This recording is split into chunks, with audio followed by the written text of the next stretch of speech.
अरे बिटिया रानी, अरे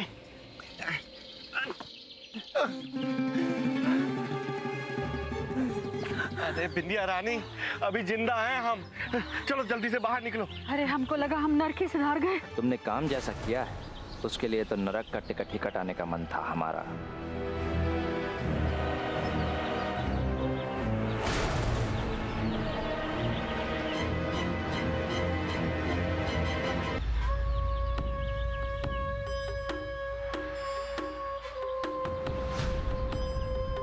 चाहते तो मार के फेंक देते हम दोनों को, लेकिन जिंदा छोड़ रहे हैं इस वार्निंग के साथ कि दोबारा बेगूसराय में कदम मत रखना।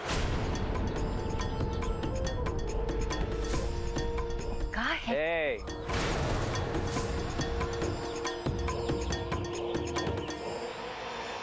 अब देखो, आप भी ना सबके जैसा ही समझने लगे हो। अरे आप आराम से हमारे साथ बैठिए, तब हम आपको समझाते हैं ना कि हुआ क्या था। हम का पूनम जी से बोले, पूनम जी का समझी, पूनम जी हमको काम बोली कि काहे के बारे हम उनको ये सब बोले। ये सब हम आराम से समझाएंगे, राम कथा तभी आपके समझ में आएगी। पैसा कमाना हर कोई चाहता है, तुम भी चाहती हो, हमको उससे कोई प्रॉब्लम नहीं। लेकिन तुमने जो किया, पूनम के कैरेक्टर पर उंगली उठाई, तुम्हारी वजह से हमारे दोनों भाई एक दूसरे पर बंदूकें ताने।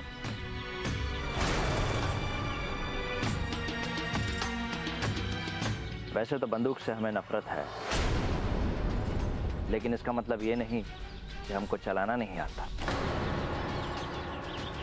जब बात परिवार पर आती है तो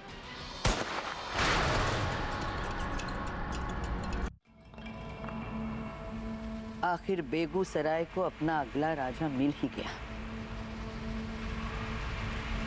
फूलन ठाकुर के बेटे प्रियोम ठाकुर के रूप में।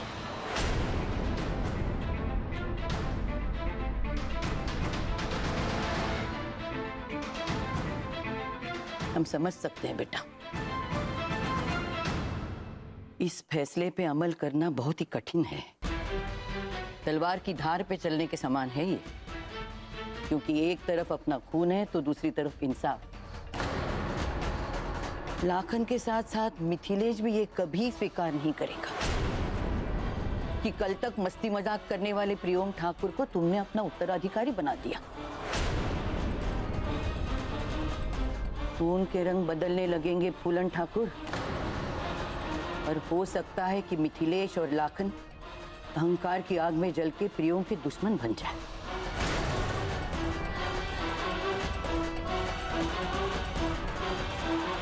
आप ठीक कह रही हैं अम्मा। हमारे लिए वाकई बड़ा मुश्किल होगा इस निर्णय को घोषित करना, लेकिन आप जानती हैं कि मैंने हमेशा ही खून से ज्यादा न्याय को अहमियत दी है, और आगे भी दूंगा। अपने परिवार के किसी सदस्य के दुख से कहीं बड़ा सुख है बेगूसराय की जनता का सुख, जो हमें राजा जैसा मान करती है। और उस मान को रखने के लिए अगर मुझे अपने परिवार के किसी सदस्य के अहंकार को तोड़ना पड़े तो मैं तोड़ दूंगा। मैं आपसे वादा करता हूं अम्मा कि बेगूसराय का अगला राजा प्रियोम ठाकुर ही होगा, और परिवार के बाकी सदस्यों को भी उसे हंसकर स्वीकार करना होगा।